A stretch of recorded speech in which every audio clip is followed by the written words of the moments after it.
Good morning, traders. Chris Buss here with Traders Profit Compass with another edition of Before the Bell, your home for actionable pre-market content. It is Thursday, April 21st, 6:49 a.m. as I'm starting the video. And as always, please run the player at 1.5x. Taking a quick look at futures, Bitcoin up 2.5%. It's had a nice bounce after a pretty sharp drop over the prior week. Oil up 1%. Equities, I'm going to just call it 1%, kind of toggling between 0.8 and 1.25 on the NAS. Gold and silver down just a little bit. Copper's up 0.5%. Over on macro today, we've got jobless claims, Philly Fed, leading economic indicators, nat gas inventories, and 5-year tip auction at 1 o'clock. That'll be pretty closely watched for you bond and interest rate guys. Earnings, Nucor Steel. This morning, Dow Chemical, Union Pacific Railroad, Danaher in the industrial space. And we've got, after the bell, a lot of people will be watching Snap.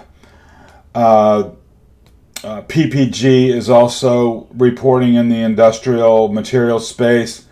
And Bank of the Ozarks, kind of an important regional bank. Not a lot happened. I mean, aside from all the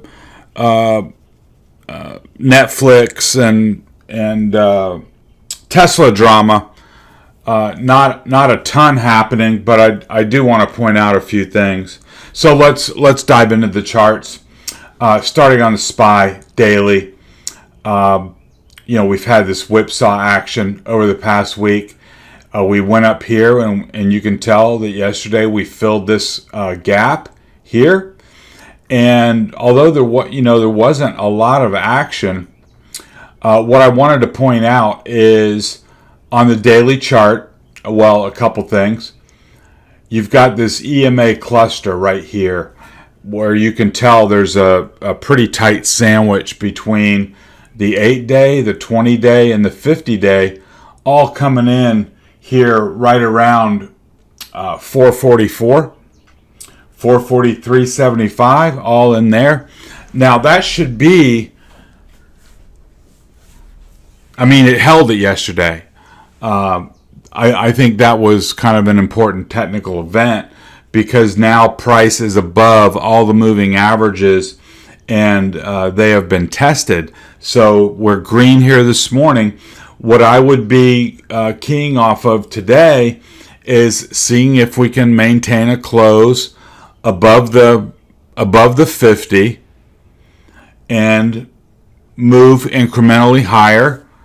And I think the first real area of importance is going to be that 450 line right here, this which is the bottom of this prior trading range. And then I think what we could definitively say is we've put in a higher low, and then we're waiting to see if we could get a higher high. And then that would be, I think price would be on its way. A disappointing result for the bulls would be, come up here and somehow get rejected today and then fall below this EMA cluster to go down to test the 200 again right here at 437.50. So then, that will be the ultimate key, whether it can hold the 200 or not. Because look, we've got two scenarios: A, B, C. Leg down, kickback rally, fail, or we've got A, B, C going this way on a reversal. So as long as price at this point can stay above this low, this scenario stays intact. If it loses a 200, then it's going to look like go back down and test the lows again. The rest of these slides are just magnifying glass. We've got a downtrend line on the 2 hour. You see that 450 layer coming in that I just talked about. Resistance, resistance, resistance, support, support, support, resistance. So 450, big line in the sand as far as overhead resistance is concerned. And you can see yesterday on the SPY 30-minute chart, price was well contained below this downtrend line. So, we're up, let's just say we're up 1% in the pre-market. That would put us back up here around 448. You'd want that to, hold the top of the gap at that point, keeping in mind that there'll be a gap below that they could come down and fill and then go back higher, or fake gap open higher and then just sell it kind of thing. So we'll just that'll be a game time bang bang bang decision, but at this point it looks good with a green on the board for jumping up here on the top of this gap, which should be support then, for that to hold and make a try at 450. More activity in the NASDAQ yesterday because of obviously because of Netflix, and also we'll look at Facebook. Real bad day at the office for them as well. See here, totally different picture because we're below all the moving averages, and so now we're clinging to this 339 area. Tesla had a good result last night. We're up 1% this morning, so immediate crisis averted. But the main takeaway on this chart is it's still bearish. You got a full bearish stack on the EMAs. We had a kickback rally. Now we're back down below the 0 line on momentum and below the 50 on RSI. Your next big swing short is on the break of this low at 339, and then what you're looking for is essentially a $20 move back down to test the lows. So if you're a bull, you can stay long against 339 and see what happens. We still got a lot of big guns to report, and those are the ones that are going to really move the market. I mean, Tesla is an important sentiment type name, so maybe that can get the ball rolling in the right direction for the bulls. And then Apple and Microsoft and Google and all those guys can see if they can keep that momentum going. But I think it all revolves around this 339 level on the Qs. Pretty interesting price action yesterday. We had this. We had our fibs dropped in. We had this gap above. You can see that it got right to the bottom of the gap here and then just fell away. So it's had 1, 2, 3 runs at the gap and really can't manage to close it. So we'll see if it can do that today. Come up here, punch through, and maybe get up to the 352 area. We'll have to wait and see. Here's just another illustration of the same thing, same price action. So here on the 30-minute chart, I think you used 342 as a pivot. I'm sure it's going to open higher with a gap below. So you'll have to use your own skill on whether they try to close that gap right off the bat, or if it's a gap and go higher. IWM, I mean, it's just chopping. Not, I mean, we have not, I mean, there's been trades to make within this zone, but as far as any kind of real big, swing, it just really hasn't been there. I mean, just a lot of relentless chopping. Here we are, we were up 70 cents yesterday, up against the 50 where it was rejected. So held the midpoint of the range. So the door is technically open up to 206. You see that here. I would just use 203 as your pivot. Why? Because that's where the 50 comes in. I think you can just use that as your pivot, and then higher. The door's open to 205, and then 208, and then on the downside, back down here to 200, and then 197. You can see, we do have a good base here at the midpoint. So, I mean, it's not a great illustration of a double bottom. We really don't have that classic look here, but we've got a down move, a consolidation, and a breakout. So from that aspect, we've got good support at 197. Now it's about driving back to the top of the box and seeing if price can break out there. And here you just have the magnifying glass on the 30-minute chart.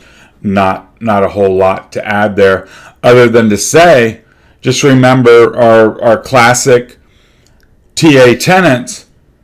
If this were to come back down and not be able to hold the top of the box, then your target becomes the bottom of the box, and we've got a lot of examples of that we can show. This was Facebook reported some trouble with their WhatsApp in Brazil. They were hoping to monetize that with some partners down there, and they got in a big pissing match about that. So it doesn't look like that's going to work out anytime soon. I don't know if it warranted that kind of sell-off, but it is what it is. And from a trading perspective, if you had some alarms set, hopefully you were able to grab some of that, because, I mean, if you opened the trade, you made money. Let's just put it that way. Of course, if you were short going in after the 38% back touch, you are a big winner. But even here, if you had, we talked about 212 yesterday. We talked about 208 being the prior low. So the possibility of an alarm there, possibility of an alarm there, and if you didn't have alarms there and there, you probably didn't get it. Once you're down here in the 205s, you would probably have been tentative to want to step in there. So now today, 198 is your pivot. Possibly get a bounce off here. I've extended this downtrend line through all this price action. May give you a visual reference if you get a breakout and then a move back above this 204. Then just remember, recapturing levels from below is bullish. Losing levels from above is bearish. So bad day at the office for Facebook. Really knocked down the averages. Apple didn't do anything. 17 cents. I don't think anything has changed since yesterday. You've got a support level here at 165.5, and you've got a resistance level just above at 168.5. I think you got to get to one of those levels before you really, have a trade to make. Kind of like oscillating, like right in here looks kind of tough. Tesla was the one example that I wanted to just give you. I distinctly remember yesterday talking about the box. We spent a little time on it, bottom, top, bottom, top, bottom, top, and we were walking along the top of the box, and we said, like we always do, if it falls below, your target is the bottom of the box, and it found that almost immediately. So if you had an alarm set there, or if you're a Tesla guy or gal that are, actively watching and trading that on a regular basis, that was your technical analysis tenets working for you. And so then you went to the bottom of the box. That would be a natural place to cover your short and then decide what you were going to do. Yesterday was a special case because of earnings. So now they had a very nice report last night.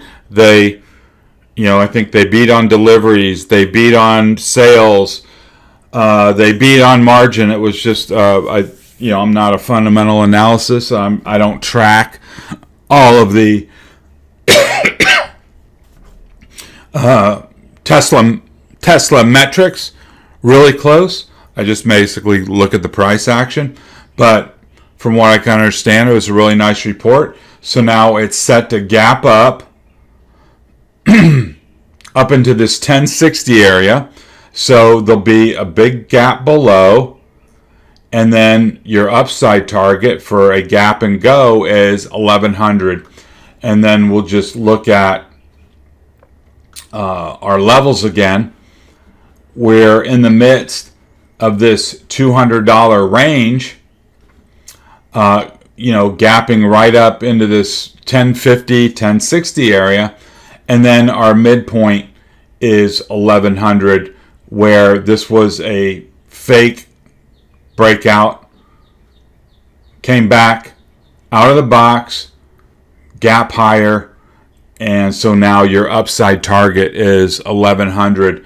And if that can be eclipsed, your target for the top of the box is 1200. So good report. Obviously, I sent out a note yesterday on the ARK-K. I'm short, so that didn't work out for me. Obviously, ARK-K will be green this morning on the back of Tesla. So we'll just have to see how the ARK-K position pans out, and if we want to get out of it or stick with it. Microsoft non-event up $1, bumped its head here on 288 quite a number of times yesterday. I think you can use that as your pivot this morning. I think there's an important level right here at 291, and then you've got an open gap and all your Fibonacci retracement levels that line up very well with the bottom of the gap, the top of the gap, and then the top end of resistance here around 302. So I think 288 is going to work really, really well for any Microsoft traders today. Amazon, we had this line in yesterday, 3150. We were talking about 32. We were talking about 3250 with the free 50 club, but they sold it right out of the gate, went down, put in this little flat flag right on target from the standpoint we had the levels marked perfectly right here at 31.50, and then down here at 30.80, where after the first bar, it just spent the rest of the day consolidating there. So I think that's your pivot for today. This 30.80, if it breaks below, you're going to come back down into this range around 30.25. If you can hold it, got a good chance at getting back up to 31.50 and potentially break out. What the bulls want to see, obviously, is have the PPO stay above 0 and RSI stay above 50. Google down on the day. What I really want to point out on this Google chart is you really got to have an alarm down here at 25.20, let's call it, at this prior low. Looking at it on the daily chart, I mean, you can see all these lows testing and holding all the way across. Because, I mean, if Google loses 25.20 and starts plumbing new lows, that's not going to be good for the NASDAQ. And I would most likely expect to see, other breakdowns all over the place. So, I mean, this one is pretty darn close. So make sure you've got an alarm there, even if you're not going to trade it. It's going to have an impact on, on the NASDAQ, on sentiment, on everything. And if you look at this recent action, you've got a fast leg down, and it looks like it's building out a little bear flag here, if you can imagine that. Parallel lines on this recent price action, and then, potentially drop out of that flag at a certain point. And I don't know exactly when these guys report, but that might be a time where that would happen. We'll just have to wait and see. Obviously, yesterday with a $100-something drop on Netflix, my chart is all screwed up. But I basically want to just show you the setup. Now, I have rounded off these figures to just 220 and 250. Why? Because I don't think 8 cents is going to be life or death on this bracket trade after a $100 drop.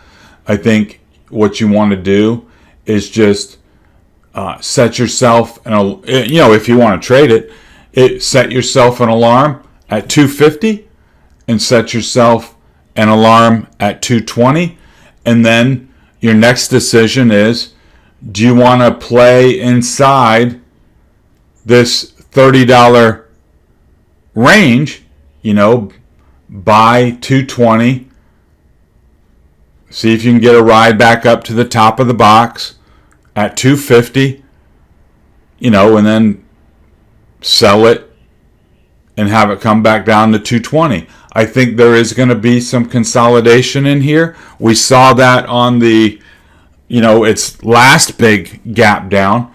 We saw a lot of consolidation, but at a certain point, it's going to do one of two things.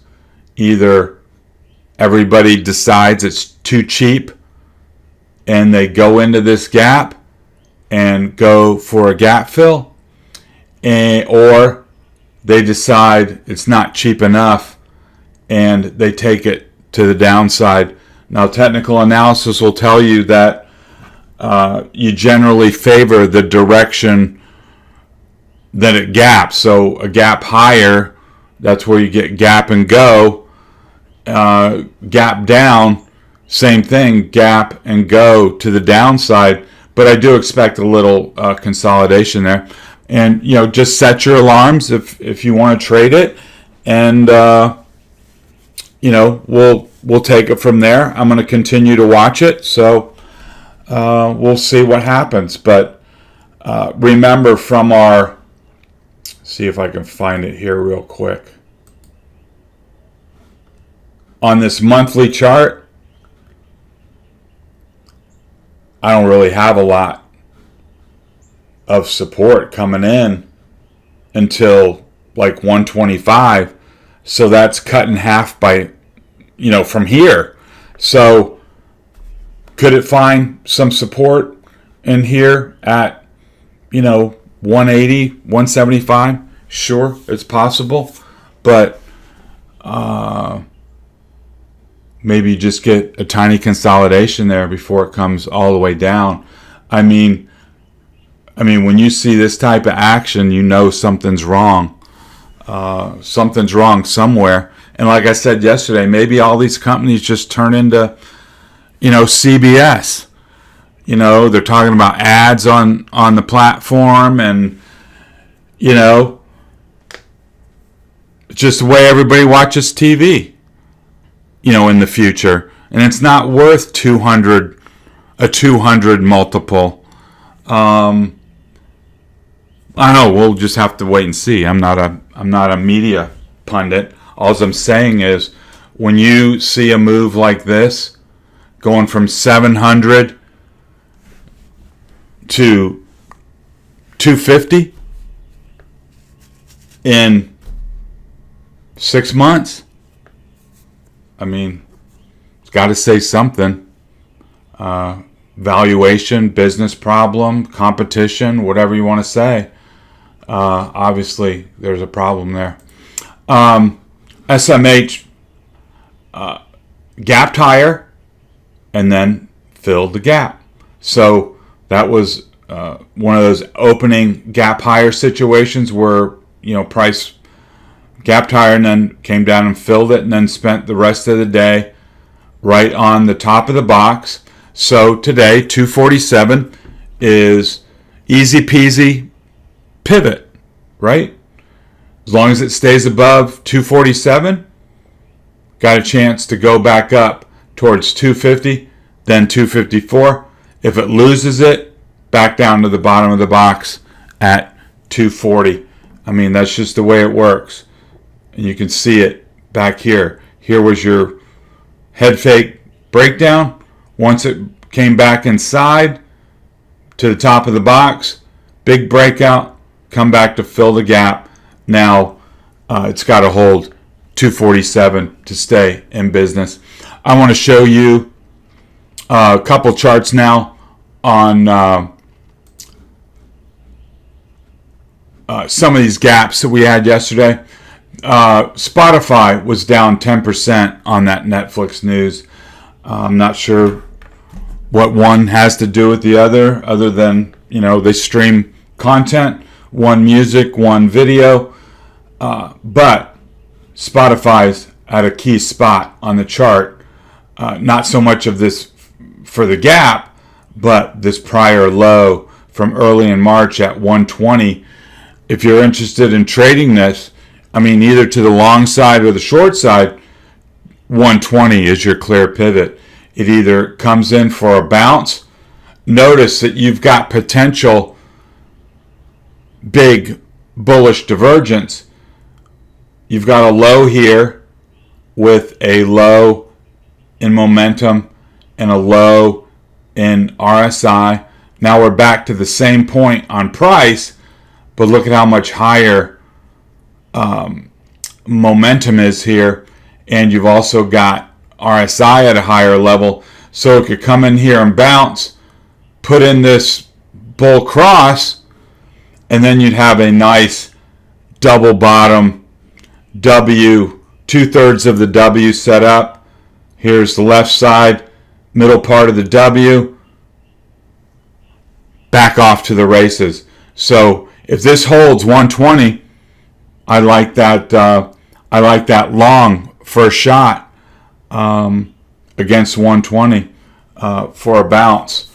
And as long as it holds that bull case would be intact. But anything below, I think you got to abandon that position and reset. Disney broke the low yesterday on this 5.5% move. I have support down here at 115. Of course, they've got I believe earnings coming up. I'm not sure when. Check that.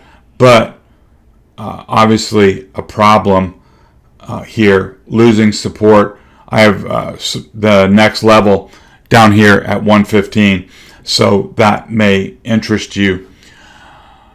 Also want to talk about Carvana. You know, cars from a vending machine, they like to say. This is a Ponzi company. It's a fake.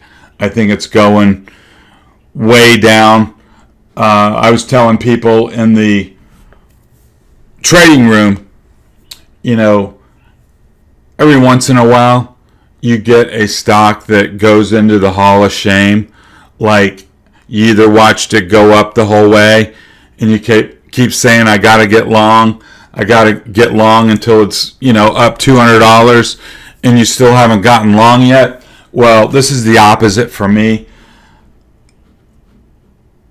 You know, to have all these lines drawn and then, I mean, just never take a position is, you know, a crime, a trading crime, hall of shame, one you want to remember. But it's a fake company. It's run by a convicted felon that spent time in the clinker out in Arizona for fraud. This is legal fraud. It's fake. It loses money on every car it sells. It's going lower.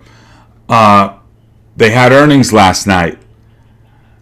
It tagged 68 as soon as earnings were announced, and then the fraudster stock promoter father and son team got on the call and, you know, talked it up like stock promoters do, and they took it from 68 back up to 102. And I think this thing goes way down. And I'll give you another example of such a company. This is Vroom, same thing, internet car company, except they were late to the game. They IPO'd in 2020. They got their initial pop up to 70. You know, people just got to have it. It's the new thing. It's the new Carvana. Trading at 170, as in $1.70, down even, you know, 15% this week. So I think Carvana is fake. I think I just got to get it off my chest. Options are really expensive. They're no dummies. You know, they know when there's volatility in a name, they crank it up. And what was so disappointing is I had this bounce. I had it all. I had the downtrend line. I saw it hit the 50. I said, and told everybody, you know, this is going to fail. And it did. But kind of doesn't count unless you're in it, right? I mean, you can draw charts all day long. If you don't trade it, you can't take advantage of your good work. So that was a disappointment not to have had, you know, gotten that free $50 bounce right here. But I still think there's a little bit of meat on the bone. Certainly not as much as it was when it was $350 6 months ago. But maybe I just get one, you know, $50 put just to say I did, you know, $50 out of the money, and who knows, it may be there in 2 weeks. So anyhow, that's my rant on Carvana. Let me see if I got some other names here I could throw out to you.